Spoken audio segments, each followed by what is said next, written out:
नमस्कार। मेरे सामने 36 वर्षीय व्यक्ति हैं। उनकी हस्तरेखा को मैं पढ़ने जा रहा हूँ। क्या क्या उनके पर्व कहते हैं, क्या क्या उनकी क्रमूलियाँ कहती हैं, क्या क्या उनकी रेखाएं कहती हैं, सबका पहले वर्तमान में गुण बताऊँगा और उसके बाद मैं जो उनसे सवाल हैं उनके किस तरीके से जवाब दिए जाते हैं बताऊँगा। सबसे पहले कनिष्ठा उंगली के बारे में बात करते हैं हम। ज्ञान की उंगली कनिष्ठा की सूर्य की उंगली के प्रथम पर्व तक पहुंच जाए सर्वश्रेष्ठ उंगली कहलाती है। बुढ़ापे तक अच्छी याददाश्त, मानसिक स्थिति मजबूत, सही समय पर सही निर्णय और जीवन के अंदर सही तरीके से आनंद के साथ जीने वाले व्यक्ति। किसी भी प्रकार का मानसिक टेंशन से प्रभाव पड़ना आपके जीवन में नज़र नहीं आता। व्यवहारिक पर भी पूरी तरीके से मजबूत है। आपका व्यवहार भी बिल्कुल संतुलित है। व्यक्तियों के बीच में जाकर बैठते हैं, अपनी पहचान बनाते हैं और अच्छे व्यवहार से लोगों का मन जीतते हैं। थर्ड पर्पत धन के आगमन का स्रोत भी किसी प्रकार से खराब नज़र नहीं आता। संसाधन आपके पास वर्तमान में भी बने हुए हैं। मैं बात करता हूँ इसके बाद में आपकी सूर्य की उंगली के बारे में। सूर्य की उंगली आपके जीवन में बृहस्पति की उंगली से ऊंची, यानी जीवन में व्यक्ति निश्चित रूप से आगे बढ़ेगा। और जहाँ तक यहाँ कुल मिलाकर प्रथम पर्व से दिखता हूँ, किसी भी प्रकार का यहाँ ऐसा योग नहीं दिखाई देता जिसके कारण मैं किसी रोग को कहूँ। हाँ, इतनी बात जरूर कहूँगा, एक रेखा माइनस पर्व की लगी हुई है प्रथम पर्व पर। किसी भी क्रोध से, किसी भी जल्दबाजी से आपको बचना है। यहाँ पर सूर्य यानी कि जो राज्य सरकार से संबंधित लोग हैं उनके साथ उग्रता के साथ प्रभाव न डालें, उग्रता के साथ पेश ना हो, वरना किसी भी प्रकार का नुकसान हो सकता है। थर्ड पर्वत पर माइनस रेखाएं, वर्तमान में पिता भी आपसे थोड़ा बहुत रुष्ट हो सकते हैं। बाकी यहाँ पर सरकार का सहयोग अभी नहीं मिल रहा है। अब बात करता हूँ इस उंगली के एकदम शनि की उंगली के साथ मिल जाना, यानी माता पिता की बुढ़ापे तक सेवा करना। इसके बाद बात करता हूँ प्रथम पर्व की। प्रथम पर्व आपका यहाँ पर, और ये बहुत ही मजबूत स्थिति के साथ मौजूद है। आपके शरीर में अभी तक भी कोई स्थायी रोग नहीं प्रवेश किया है, यानी कि किसी भी प्रकार का स्थायी रोग नहीं। साथ ही साथ अगर सेकंड पर्व को देखता हूँ तो किसी भी प्रकार से धन के कोई डूबने के योग यहाँ पर अब नज़र नहीं आ रहे। नीली वाली इंक दिखा जरा। हाँ, किसी भी प्रकार से कोई धन के डूबने के योग नहीं है। और थर्ड पर्व जो है ये यहाँ पर थोड़ा हो सकता है कि जो परिवार के लोग हैं उनसे कुछ धन संबंधी संपत्तियों का विवाद हो सकता है। इसके बाद बात करता हूँ मैं यहाँ पर आपकी बृहस्पति की उंगली के बारे में। बृहस्पति की उंगली आपका प्रथम पर्व पूरी तरीके से मजबूत, और प्रथम पर्व पूरी तरीके से मजबूत है सबसे ऊपर वाला, और उसके कारण आपके जीवन के अंदर भगवान के प्रति आस्था और सही रूप से आपका खान पान। दूसरे पर्व पर 2 माइनस रेखाएं लगी हुई हैं। पत्नी की ज़्यादा सुनते नहीं हैं, अपने मन की करते हैं, इतना कह सकता हूँ, कोई विवाद की बात नहीं है। तीसरा है बच्चों के बारे में चिंता है, और उनके बारे में यहाँ ये चिंता रूपी रेखा है, उनकी शिक्षा से लेकर के उनकी जीवन की आवश्यकताएँ हैं।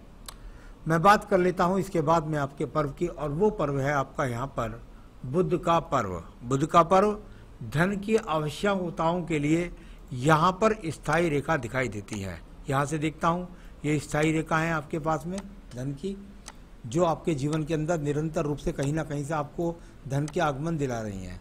वहाँ पर अगर थोड़ा सा वाइट वाली इंक में देखता हूँ तो कुल मिलाकर हल्की हल्की सी रेखाएं थोड़ा इन्वेस्टमेंट को दर्शाती हैं कि वर्तमान में किसी मोटे खर्च का सामना आपको करना पड़ सकता है।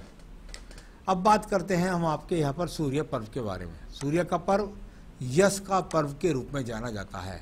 यहाँ पर यदि मैं इस पर्व को देखता हूँ तो बुध पर्वत से जाकर सूर्य पर्व को जाने वाली रेखाएं, इसके बाद एक सीधी रेखा का संबंध और नीचे त्रिकोण, यानी कि नीचे के त्रिकोण से बनकर जब सूर्य पर्व तक कोई रेखा पहुँच जाए तो उस रेखा को कहते हैं कि व्यक्ति अगर अपने जीवन में चाहता तो निश्चित रूप से व्यक्ति सरकारी नौकरी के लिए प्रयास करता तो उसको मिल जाती। अगर ऐसा नहीं होता तो व्यक्ति राजनीतिक कार्यों से सफलता प्राप्त करता है। दूर दूर तक व्यक्ति नाम कमाता है और बुध से निकलकर एक रेखा बुध को देख रही है सूर्य से, यानी कि सम्मान के साथ धन भी कमाएगा और साथ ही साथ धन का सहयोग परिवार से भी मिलेगा। तो ये यहाँ पर रेखा आपके जीवन में अभी वहाँ मजबूती से नहीं बन रही है। जब ये स्टार पूरा बन जाएगा तो पिताजी के स्वास्थ्य का, यानी इस रेखा में ये थोड़ा सा अच्छा संकेत नहीं, पूरा स्टार बन जाता है जब, तो मैंने कहा कि स्टार बनने का मतलब होता है जीवन के अंदर व्यक्ति का निश्चित रूप से कोई ऊंचे पद की प्राप्ति होती है, परंतु इसका कभी कभी 10% छोड़ करके ऐसा भी देखने में आता है कि व्यक्ति की कम उम्र में पिताजी का साथ या पिताजी के साथ कोई दुर्घटना हो सकती है। अब बात करते हैं यहाँ बात करता हूँ आपके पर्व की, और ये पर्व है आपका भाग्य का पर्व। भाग्य का पर्व जैसा मजबूत मैं चाहता था वैसा भाग्य का पर्व यहाँ नहीं है। इतने भाग्य पर्व से एक व्यक्ति को सिर्फ संसाधन मिलते हैं, उसके कार्यभर चलते रहते हैं, लेकिन अभी यहाँ पर पूरी तरीके से भाग्य ऊर्जित दिखलाई नहीं पड़ता है।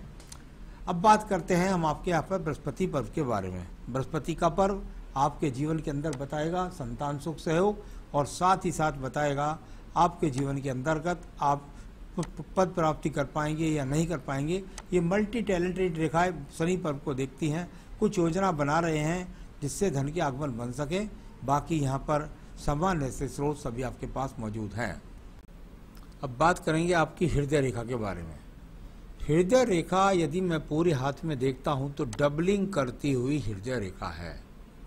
इस रेखा को डबलिंग रेखा अगर देखें तो नीचे की तरफ से एक समानांतर रेखा और व्यक्ति के लगातार चलती हुई जाती है।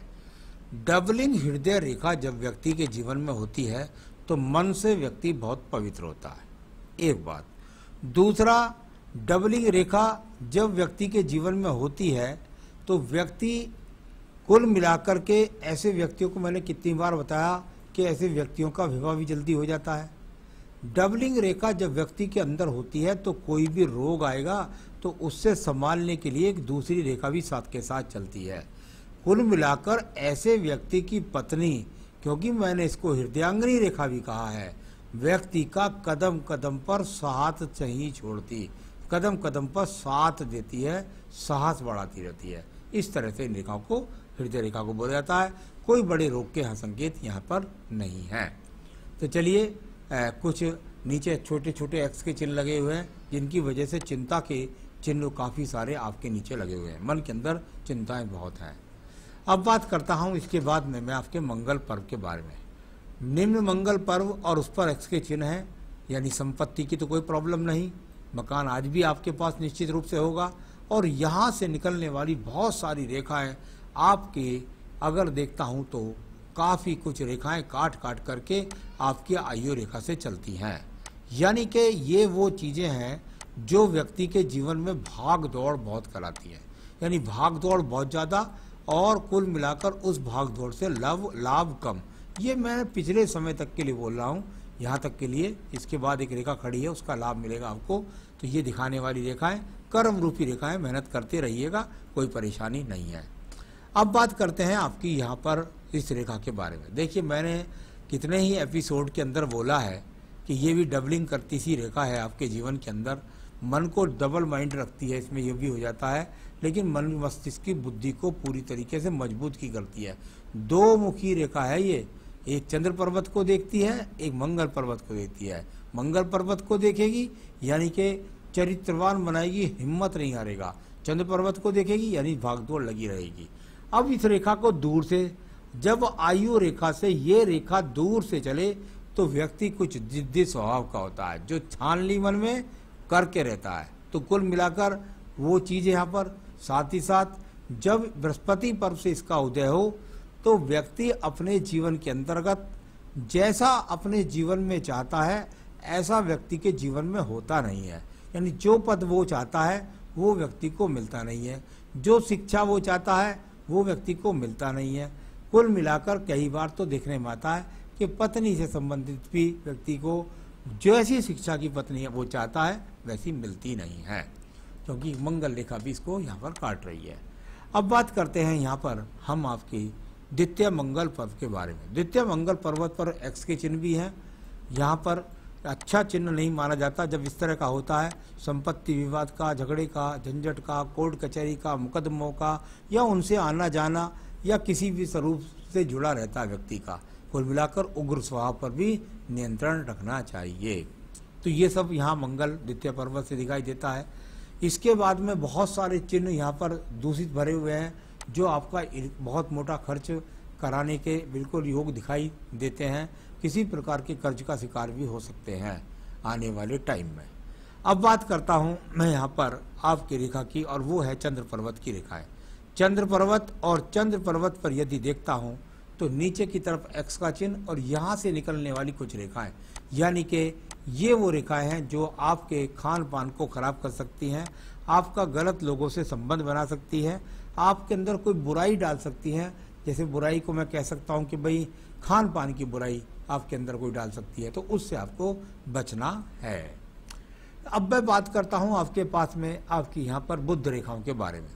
बुध रेखा और आपके जीवन के अंदर यदि मैं देखूं तो इनका एक रेखा का संबंध तो बना आपके बुध पर्वत से, एक का बना थोड़ा सा टेढ़ा जाकर सूर्य पर्व के द्वारा, यानी कि यहाँ सूर्य पर्व को मुड़ा और बुध रेखा के साथ दिया। यानी व्यक्ति के जीवन का एक काम तो लगातार पूरे जीवन चलता रहेगा, उसके अलावा राज्य सरकार से भी व्यक्ति लाभ अवश्य उठाएगा यहाँ पर निकलने वाली इन बुध रेखाओं के फलों को। यहाँ कुल मिलाकर इस पर बहुत सारी रेखाएं काटने वाली भी हैं, तो जीवन में आसान सब कुछ नहीं है, चलता सब कुछ रहेगा। अब बात करते हैं इसके बाद हम आपकी भाग्य रेखा के बारे में। भाग्य रेखा और यहाँ भाग्य रेखा का उदय, और ये इस तरीके से जाकर स्वतंत्र भाग्य रेखा, और इसके बाद में व्यक्ति ने स्वयं अपना निर्माण किया और आज भी अपना निर्माण अपने जीवन का संचालन अपने जीवन की आवश्यकताएं अपने आप से अपनी मेहनत से व्यक्ति ने बनाई हैं। तो ये इस तरह का संबंध भी है जो आने वाले समय में कुछ दूर की सप्लाई से भी लाभ दिला सकता है।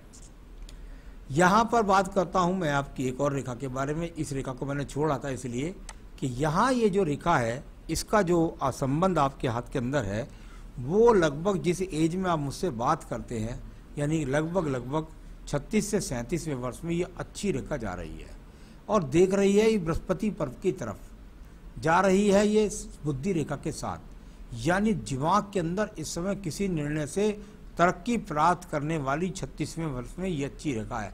यहाँ पे भी इसके बाद में भी दूसरी शाखाएं निकल रही हैं, इसके भी और इसके बाद भी छोटी।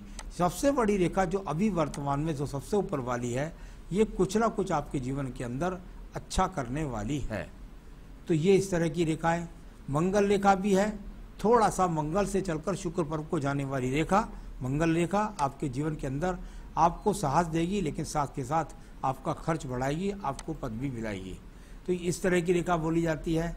आयु रेखा को देख लेते हैं। शुक्र पर्व को देखिए, शुक्र पर्व वर्तमान में बहुत सारे खर्च के लिए जाना जा रहा है। अभी वर्तमान में खर्च की स्थितियाँ बहुत ज़्यादा शुक्र पर्वत पर हलचल करती दिखलाई देती हैं, यानी मोटा खर्चा होने के योग यहाँ पर दिखलाई पड़ते हैं। अब आइए एक रेखा यहाँ पे शुक्र पर से इस प्रकार से मिल जाए आपकी इस रेखा के अंदर, यानी पैतृक संपत्ति को दिलाने वाली ये रेखा भी यहाँ भी है। पैतृक संपत्ति को दिलाने वाली एक रेखा यहाँ भी है, परिवार से सहयोग दिलाने वाली रेखा एक यहाँ से भी है। तो ये हुई आपकी ये रेखाएं। और अब बात करते हैं हम आपकी आयु रेखा के बारे में। आयु रेखा और आपके आयु रेखा को यदि मैं देखता हूँ तो लगभग जाकर के शुक्र पर्व के अंदर एंट्री करती हुई आपकी आयु रेखा है। तो ये इस तरीके से यहाँ थोड़ा सा अंदर ये पैतृक संपत्ति मिलेगी और यहाँ से ये रेखा, यानी कुल मिलाकर इसको कह सकते हैं 78 से 80 वर्ष की आयु रेखा। तो आयु रेखा भी आपकी अच्छी हो गई। और जो जो अंदर घटित करना है वो तो मैंने बहुत सारी बढ़ा, लेकिन सवालों के लिए अलग अलग पर्वों को देखा जाता है। आपने लिखा है, सवाल मुझसे पूछा है कि 2021 में सरपंच का उम्मीदवार हूँ और ग्राम पंचायत से सरपंच का चुनाव लड़ना चाहता हूँ, क्या भगवान मेरी मनोकामना पूर्ण करेंगे? मैंने पूरे हाथ को जब देखा तो मुझे चारों तरफ इसमें कोई शक नहीं है कि सरपंच बनने के योग तो दिखाई दिए कई जगह से, लेकिन मुझे लगता है कि बहुत मोटा पैसा आपका इसमें खर्च होने वाला है। तो खर्च पर के लिए तैयार हो जाइएगा। जब मोटा खर्च होगा तब जाके पद की प्राप्ति के योग तो मुझे यहाँ पर नज़र आते हैं।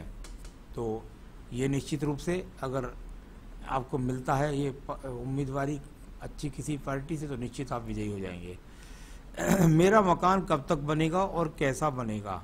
अभी 5 साल तक आपका कोई मकान बनने का योग मुझे नज़र नहीं आता, इसलिए अपने पूर्व मकान में ही रहिएगा। मैं अभी तक जो भी काम कर रहा हूँ मेरे पापा मेरे भाई के कहने पर कर रहा था। भाई ने मुझे धोखा दे दिया है और मेरा जीवन आगे कैसे चलने वाला है, किस माध्यम से मेरे पास पैसा आएगा, तो चलिए मैं बताता हूँ। मुझे पूरे हाथ में सिर्फ मंगल पर्व से ही ज़्यादा काम के दिखाई योग दिखते हैं, जैसे ज़मीन का काम, प्रॉपर्टी का काम, खेती बाड़ी का काम, या एक तरह से कह सकते हैं कि बिल्डर्स का काम, या एक तरीके से कह सकते हैं रोडी बदरपुर सीमेंट इनकी एजेंसियों का काम। इन काम से लाभ के योग आपके हाथ के अंदर दिखाई देते हैं। तो बच्चों की जिम्मेदारी की चिंता मत करिए, भी बच्चे की उम्र बहुत कम है, उनको पढ़ाने की सोचिए, तो पढ़ने में तभी काफ़ी समय है और जब तक आप अपने जीवन की आवश्यकताओं को पूरा कर भी लेंगे। जीवन में एमएलए के लिए जहाँ तक आपने मुझसे पूछते हैं, अभी मुझे लगता है कि अभी ये आपके जीवन के अंदर बताना जल्दबाजी होगी, तो कुल मिलाकर इसके लिए बाद में सोचिएगा। अभी जो चीज़ हैं उन टारगेट को पूरा करिएगा। अभी एमएलए जैसी बात कोई दिखलाई देती नहीं। ईश्वर ने मुझे धरती पर भेजा है और किस कार्य से भेजा है, मैं तो लोगों की सेवा करना चाहता हूँ। ये मेरा जीवन का उद्देश्य है। देखिए ये अच्छी बात है, इसमें कोई बुरी बात नहीं है। आप अपने जीवन में भगवान के प्रति आस्था रखते हैं, ये अच्छी बात है। आपके पास छोटे एक्स भी हैं, आपके पास चतुर ट्रायंगल्स भी हैं, अच्छे खासे करिए सेवा, अच्छी बात है। अब आइए बात आता हूँ मैं आपको, क्या आप पूजा पाठ में करें जो आपको विजय भी प्राप्त हो और आपके जीवन में आप सही निर्णय लेकर तरक्की भी प्राप्त करें। एक बेहतरीन सा मूंगा आपको इस उंगली के अंदर पहनना है, तांबे के अंदर, यहाँ सोने में या तांबे में पहनना है आपको। आप ये चाहें तो मुझसे कॉन्टेक्ट कर सकते हैं, मैं आपको एक बेहतरीन सा ट्रायंगल मूंगा आपको यहाँ पर भिजवा सकता हूँ, और जो बिल्कुल यहाँ पर एकदम अच्छी क्वालिटी का आपको मिल जाएगा। साथ ही साथ पढ़िए आप दुर्गा सप्तशती का देवी कवच, यही सब जगह से विजय प्राप्त आपको दिलाएगा। नमस्कार।